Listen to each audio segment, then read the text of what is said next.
बिगाड़ के रख देता रू। तुम्हारे कहने का मतलब क्या है? हिरोनी के चाल जैसे चला तारू गोरिया।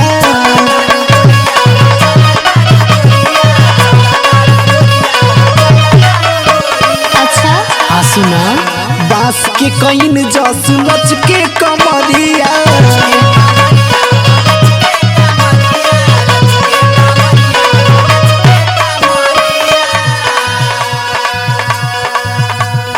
हिरोनी के चाल जैसे चला तारू गोरिया। बांस के कईन जस लच के कमरिया। माथवा के बिंदिया लागे जैसे चान हो। माथवा के बिंदिया लागे जैसे चान हो। नान्हे उम्र में कि नान्हे उम्र में तू लेबू का जान हो।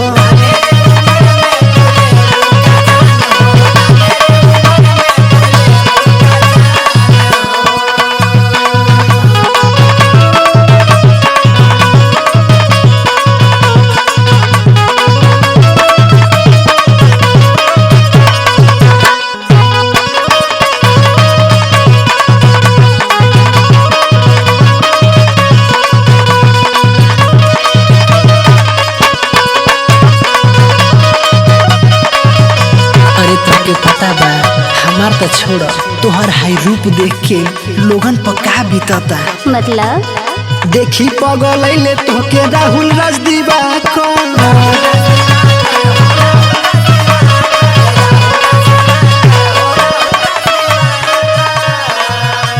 श्रावणिया दो ऋतिक भइले हो पागल।